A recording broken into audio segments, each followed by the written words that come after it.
मतलब it's an achievement, Bharat के लिए मुबारकबाद है इंडिया के लिए कि this is India has now become the third country to have a private sector. So I think this is further sign के इंडिया का साइंटिफिक मतलब India is catching up with the rest of the world. और commercial sector का Indonesia के साथ अगर negotiate कर रहे थे, इंडिया कैसे भाई हम आपको हमारे स्पेस प्रोग्राम में इंक्लूड कर सकते हैं, आपके सैटेलाइट्स हम लॉन्च कर सकते हैं, ठीक है आपको सैटेलाइट बनाना नहीं आता, हम सैटेलाइट भी बना देंगे आपके लिए, लॉन्च भी कर देंगे।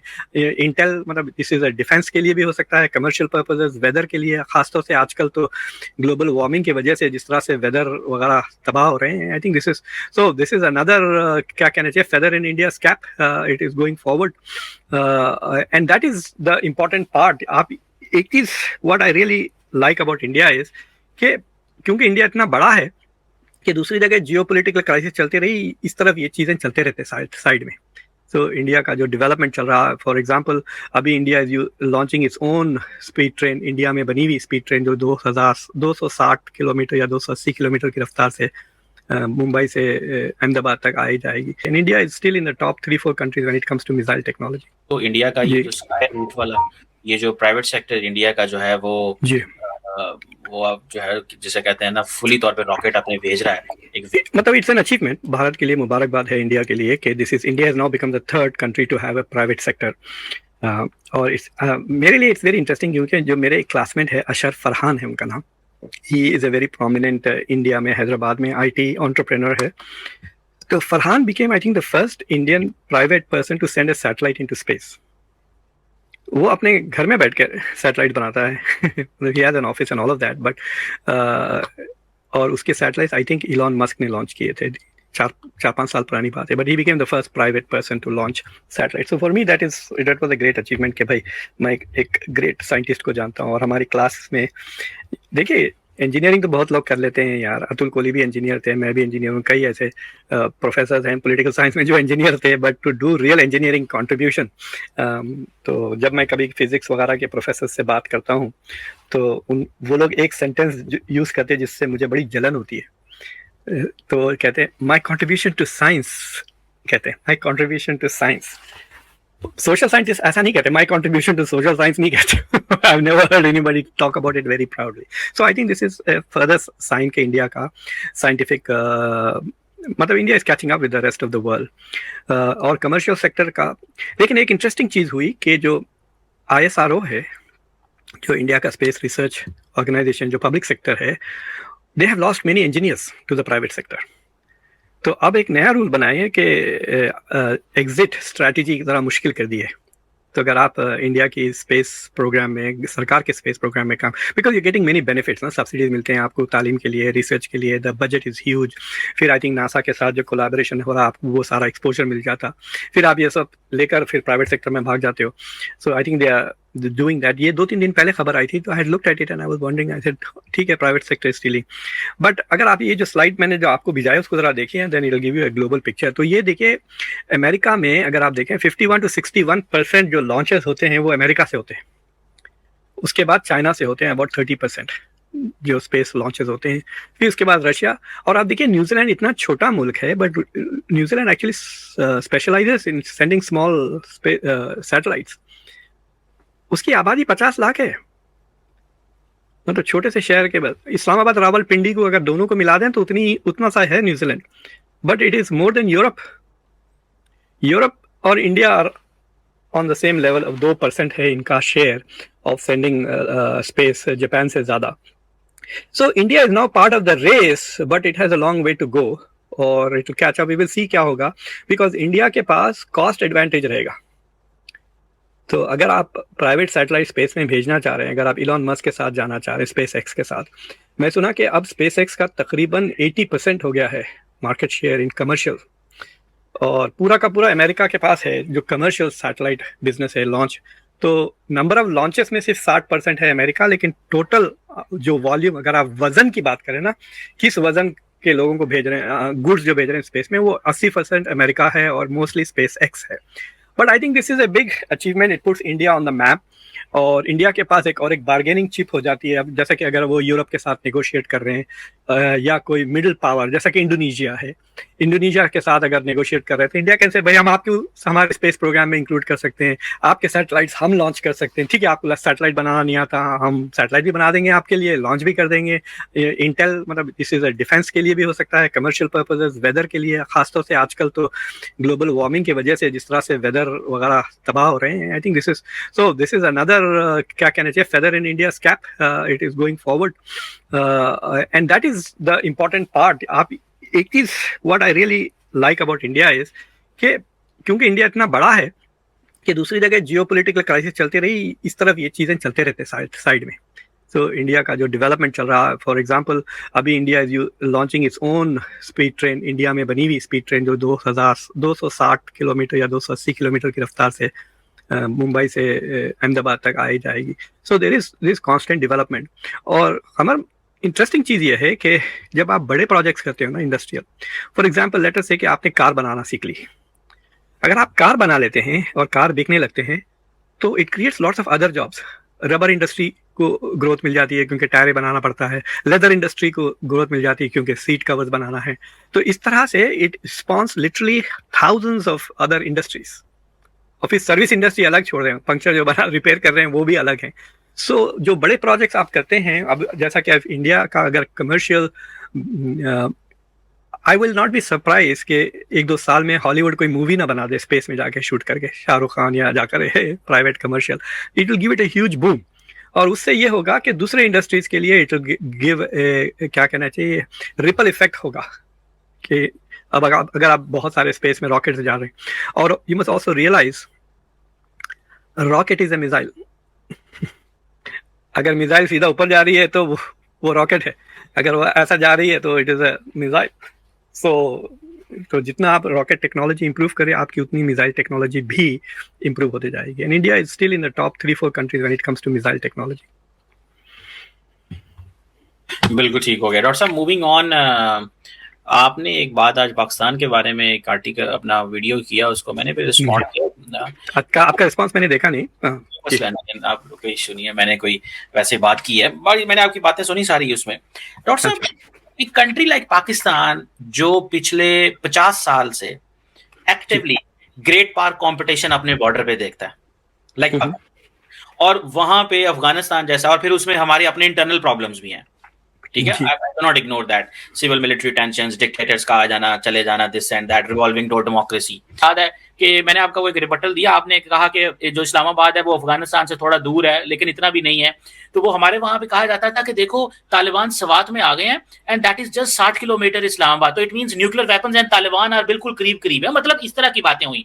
और कभी आईईए ने, international atomic energy agency, American ने कभी नहीं कहा पाकिस्तान के न्यूक्लियर वेपन्स अनसेफ हैं, जबकि इंडिया के अंदर आप देखें 19,000 फाइल्स लीक हो गई, यूरेनियम। बट खमर साहब, जो बाइडन ने तो साफ कहा था the most dangerous nation on earth is Pakistan. ये तो अमेरिका का प्रेसिडेंट था जब कहा था ना। आपको ये और बात है कि आपको एक प्रेसिडेंट की बात को आप अहमियत नहीं दे रहे हैं, दूसरे प्रेसिडेंट को आप अहमियत दे रहे हैं, but this guy did say that. और अगर आप जाके एफपैक पे जो लिटरेचर, अभी तो लफ्ज एफपैक इस्तेमाल नहीं की जाता, बट अगर आप ओबामा के जमाने में भी आप अगर जाके एफपैक की जो डिस्कशंस हो रहे थे तो उसमें देयर वाज डिस्कशन के one of the reasons why we are concern is about Pakistan nuclear weapons. In fact इसके ऊपर एक मैं आर्टिकल लिखा था, मुझे याद नहीं है कहाँ, आई थिंक डेली टाइम्स के लिए लिखा था मैं, एजाज हैदर का जो अखबार आता था। But I wanted to tell you कि ये देखिए, इंडिया में तो बहुत चर्चा चल रहा है कि पाकिस्तान में देयर इज अपराइजिंग्स इन गिलगित बल्तिस्तान, अभी जो प्रोटेस्ट हो रहे हैं मुसलसल, जहाँ पे 30-40 लोग मारे गए, बलूचिस्तान में टेररिज्म चल रहा है। Just to let you know, and there is a new government वहां पे।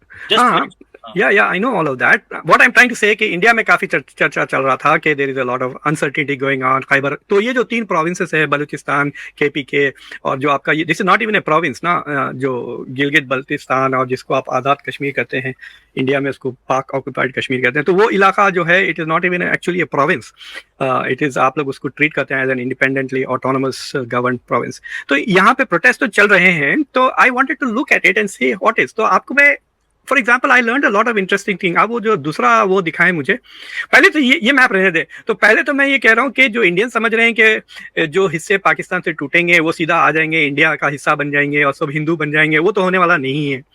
That is out of the question. और अगर आ भी जाते हैं तो इंडिया का मुसलमानों का पॉपुलेशन बढ़ने वाला है, कम नहीं होने वाला है। That is another problem for India. India में फिर वो शायद बीजेपी शायद इलेक्शन ही ना जीते अगर पाकिस्तान से लाखों मुसलमान इंडिया में आ जाए। बट अगर हाइपोथेटिकली अगर ये डिस्टेबलाइजेशन हो, it will be massive war like situation जिसमें हजारों करोड़ों रेफ्यूजीज होंगे, जो दोनों मुल्क अफगानिस्तान और पाकिस्तान इंडिया ही आएंगे, and India will not be able to say we will not take refugees from a war zone. मतलब इंडिया का इंटरनेशनल स्टैचर बहुत गिर जाएगा if they refuse to take refugees. But ये जो मैप है ये देखने के बाद आई हैड नॉट रियलाइज्ड कि आप देखिए कि Sindh is richer than Punjab. तो अगर आप पर कैपिटा की डेटा अगर देखें तो पर कैपिटा पंजाब का इस कमिंग, जो मैंने उस एक सेकेंड जो आप देख रहे हैं डेटा में, पाकिस्तान का 1650 to 1750 है पंजाब का पर कैपिटा इनकम, और सिंध का पर कैपिटा इनकम 2300 तक है समझिए maximum. This is at first intuitively it was like अरे ये कैसा हो गया, देन वी रियलाइज कि कराची शहर के वजह से सारे आपके कॉर्पोरेट हेडक्वार्टर्स कराची में हैं और कराची पोर्ट भी है, तो काफी ट्रेडिंग आपकी जो भी होती है वो कराची से होती है। पंजाब का जितना बिजनेस है वो बेसिकली कराची में रजिस्टर्ड है और वो पोर्ट सारा कुछ वहीं पे आता है वो सारा। हाँ, इसलिए पर कैपिटा इनकम सिंध की ज्यादा है। और अगर आप देखें बिटवीन पंजाब और सिंध 60 to 36 90% से ज्यादा 95% आपका इंडस्ट्रियल कंट्रीब्यूशन ये दो प्रोविंस से आता है। तो जो बाकी के सारे प्रोविंसेस हैं, खैबर पख्तूनख्वा, बलूचिस्तान वगैरह, देयर इज हार्डली 2-3% इस तरह का कंट्रीब्यूशन है टू द जीडीपी। लेकिन खैबर पख्तूनख्वा का जो आबादी है it is as big as Afghanistan. 40 million है उसकी आबादी, 4 करोड़ है। It is exactly the size of Afghanistan in terms of population. लेकिन उसकी आप लिटरेसी लेवल्स देखिए 58%, उसकी जीडीपी बिहार की तरह है, इतना गरीब मतलब प्रोविंस है। सो आप देख सकते हैं कि सिंध को देखें आप कितना अमीर है, इस्लामाबाद को देखें बहुत ही ज़्यादा अमीर है, लेकिन जो आपके दूसरे प्रोविंसेस है बलूचिस्तान और गिलगित बल्तिस्तान और खैबर पख्तूनख्वा, ये बहुत ही गरीब हैं relatively. So the distribution of wealth बहुत अनइवन है। तो so I was looking at it and saying कि भाई अगर अलग होता है तो I think Punjab will become a very powerful country. एक तो एक न्यूक्लियर वेपन्स उनके पास रहेंगे, दूसरी चीज ये है कि फौज भी पूरी उन्हीं के पास रहेगी। But it will probably be richer than Pakistan and I think stronger than Pakistan if Punjab is alone. मैं आपको मजे की बात बताऊं, there is no scenario like this, ठीक है? नहीं, आप इतना परेशान क्यों हो रहे हैं? जैसे hypothetical.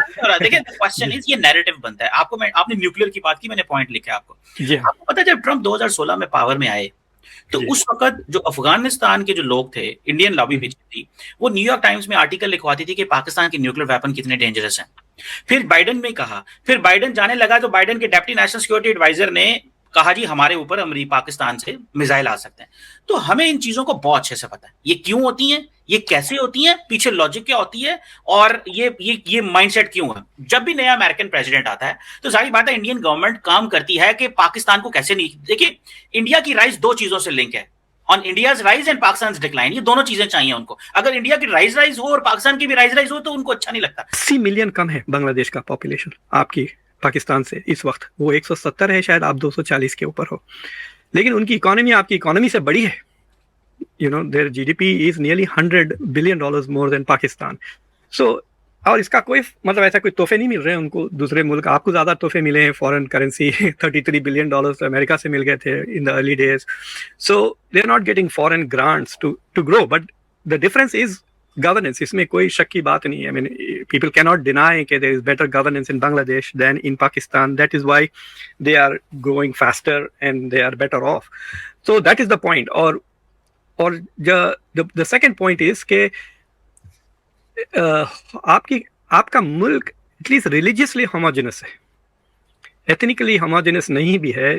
तो रिलीजियसली तो ठीक है, बलूचिस्तान अलग, पख्तून वाले अलग, पठान अलग, पंजाबी अलग हैं, बट रिलीजियसली होमोजेनस है। उसके बावजूद इतनी ज़्यादा आपके पास डोमेस्टिक अनहैप्पीनेस है, which is not a sign again of good governance.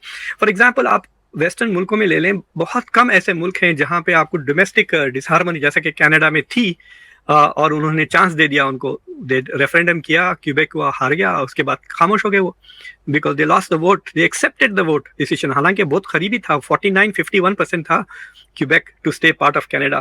बैस्क बोल के एक रीजन है जो कॉन्स्टेंटली स्पेन के खिलाफ गड़बड़ करते रहता है।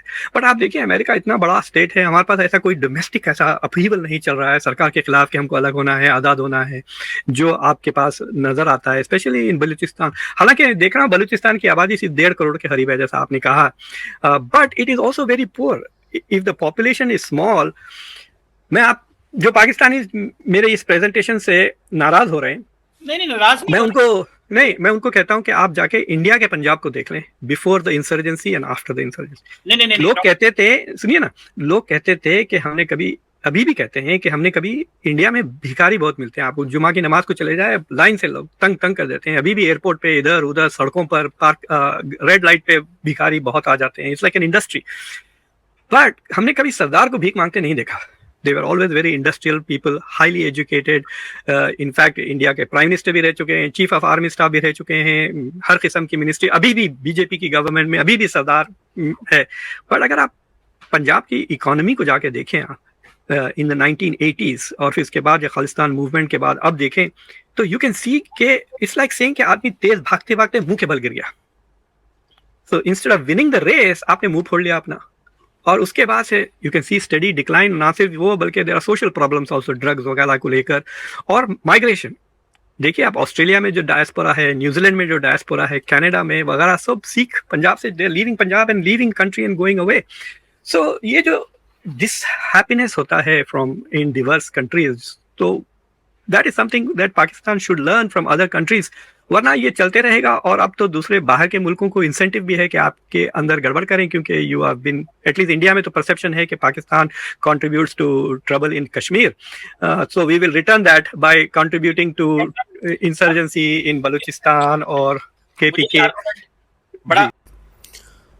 तो दोस्तों जैसा कि आपने क्लिप में देखा कि भारत ने मतलब कि अपना प्राइवेट रॉकेट लॉन्च कर दिया है, ठीक है। प्राइवेट रॉकेट लॉन्च से मतलब है कि भाई भारत ने पहली बार मतलब कि प्राइवेट सेक्टर से अपना प्राइवेट रॉकेट लॉन्च किया। मतलब कि हमने पहले देखा है इसरो से भारत के रॉकेट लॉन्च होते हुए, लेकिन भाई पहली बार है जब भारत ने प्राइवेटली मतलब कि रॉकेट लॉन्च किया है। भारत के पहले निजी ऑर्बिटल रॉकेट विक्रम-1 की सफलता ने देश की अंतरिक्ष और रक्षा क्षमताओं को नई मजबूती दी है, ठीक है जी। विशेषज्ञों का मानना है कि भविष्य में यह तकनीक आपात स्थिति में सैन्य उपग्रहों की त्वरित लॉन्चिंग और स्पेस सुरक्षा को मजबूत करने में अहम भूमिका निभा सकती है।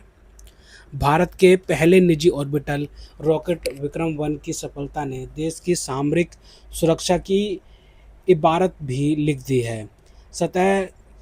सतह पर यह भले ही एक वाणिज्यिक स्टार्टअप की कामयाबी दिखे, लेकिन रक्षा गलियारों में इसे अंतरिक्ष युद्ध के लिहाज से गेम चेंजर माना जा रहा है। विक्रम-1 की सफलता ने भारत को वह तकनीकी ताकत दी है जो भविष्य में रैपिड स्पेस मोबिलिटी यानी आपातकाल में तुरंत रॉकेट दागने की क्षमता के लिए ज़रूरी थी। तो भाई ये बहुत बड़ी उपलब्धि है भारत के लिए, ठीक है। तेज़ी से बदलते युद्ध में ज़मीन, हवा और पानी के साथ साथ अंतरिक्ष भी एक डोमेन के तौर पर तेज़ी से सामने आ रहा है। कहा जाता है कि भविष्य के युद्ध में जिसकी अंतरिक्ष पर पकड़ है, जीत उसी की होगी। किसी बड़े युद्ध की शुरुआत में ही अगर दुश्मन एंटी सैटेलाइट मिसाइल दागकर किसी सैन्य उपग्रह को निशाना बना दे तो संचार व जीपीएस के अभाव में सेना अंधी हो सकती है। आपात स्थिति में इसरो के भारी भरकम रॉकेट्स को तैयार करने में लंबा समय लगता है, लेकिन विक्रम-1 जैसे छोटे रॉकेट्स को बेहद कम समय में तैयार कर लॉन्च पैड पर लाया जा सकता है। युद्ध के दौरान यदि कोई सैन्य उपग्रह नष्ट होता है तो भारत तुरंत दूसरा टैक्टिकल सैटेलाइट अंतरिक्ष में भेजकर अपनी खुफिया निगरानी बहाल रख सकता है, ठीक है जी। अमेरिकी सेना ने स्पेस एक्स जैसी निजी कंपनियों को अपनी लॉन्चिंग परितंत्र में अहम स्थान दिया है। चीन भी अपनी निजी कंपनियों के जरिए सैन्य उपग्रहों का जाल बिछा रहा है। विक्रम वन के जरिए भारत ने भी इस एलीट क्लब में एंट्री कर ली है। भविष्य में भारत की डिफेंस स्पेस एजेंसी को छोटे जासूस उपग्रहों के लिए इसरो के भरोसे रहने की जरूरत नहीं होगी। देश के पास अब एक देश के पास अब एक ऐसा निजी अंतरिक्ष उद्योग तैयार हो रहा है जो सेना की तात्कालिक ज़रूरतों के हिसाब से छोटे निगरानी उपग्रह तुरंत अंतरिक्ष में भेजा जा सकता है। ठीक है जी, ये बहुत बड़ी बात है भाई भारत के लिए। मतलब कि भाई हमने देखा था भाई स्पेस एक्स जो है, मतलब कि भाई जो एलोन मस्क की कंपनी है भाई साहब, वो हर दिन मतलब लगभग रॉकेट्स भेजते हैं। और भाई स्पेस एक्स एक प्राइवेट कंपनी है जिसका ठेका मतलब कि भाई साहब अमेरिकी सेना दे रही है। मतलब कि भाई साहब ये सब चीज़ टैक्टिकल जो आ, ये रॉकेट्स हैं, छोटे छोटे रॉकेट्स होते हैं, इनका जाल बिछाने के लिए अंतरिक्ष में भाई साहब सोचने की बात है। किसी भी निजी रॉकेट को सैन्य इस्तेमाल की हरी झंडी मिलने से पहले कड़े सैन्य परीक्षणों से गुजरना होता है। सैन्य उपयोग से पहले निजी क्षेत्र को कई सफल व्यावसायिक लॉन्च कर अपनी विश्वसनीयता साबित करनी पड़ती है। ठीक है, इसमें 3 से 5 साल का समय लगेगा। जानकारों का मानना है कि सेना के लिए वास्तविक ऑन डिमांड लॉन्चिंग की स्थिति आने आने में अभी 2030 तक का वक्त आ सकता है। पूर्व डीजीएमओ और इंडियन स्पेस एसोसिएशन के महानिदेशक लेफ्टिनेंट जनरल अनिल कुमार भट्ट ने अमर उजाला से कहा कि विक्रम वन एक छोटे रॉकेट की श्रेणी में आता है। ऐसे रॉकेट्स को कम समय में लॉन्च किया जा सकता है। यदि यदि दुश्मन ने सैटेलाइट हटा दिए या आपको किसी खास स्थान या ज़्यादा सैटेलाइट की ज़रूरत है तो ऐसे सैटेलाइट्स लॉन्च करने में इस रॉकेट का इस्तेमाल हो सकता है। जनरल भट्ट ने कहा कि पहले ये क्षमता सिर्फ इसरो तक सीमित थी। ठीक है जी, लेकिन अब हमारे निजी क्षेत्र में भी इसका इस्तेमाल अगर सेना भी करना चाहे तो हो सकता है। किसी भी देश की ज़्यादा से ज़्यादा सैटेलाइट लॉन्च करने की क्षमता स्पेस कैपेबिलिटी को जाहिर करती है। यदि हमें सैन्य उपग्रह भी लॉन्च करने हैं तो इस क्षमता का इस्तेमाल हो सकता है। ठीक है जी, तो भाई ये वो चीज़ है जो कि भाई साहब मानी जा रही है। ठीक है, तो भाई भारत के लिए बहुत अच्छी बात है भाई, स्पेस में मतलब कि भारत बहुत आगे बढ़ रहा है और भाई साहब बहुत ज़्यादा रॉकेट्स हमें अंतरिक्ष में बिछाने चाहिए। तो खैर, तो दोस्तों अगर आपको हमारी ये वीडियो पसंद है तो कम से कम व्हाट्सएप पर जरूर शेयर कीजिएगा, साथ साथ चैनल को सब्सक्राइब करके हमारा मनोबल जरूर बढ़ाएगा ताकि हम आपके लिए ऐसे ही मनोरंजन बनाते रहें। तो बस मिलता है आपसे अगली वीडियो में, तब तक के लिए जय हिंद।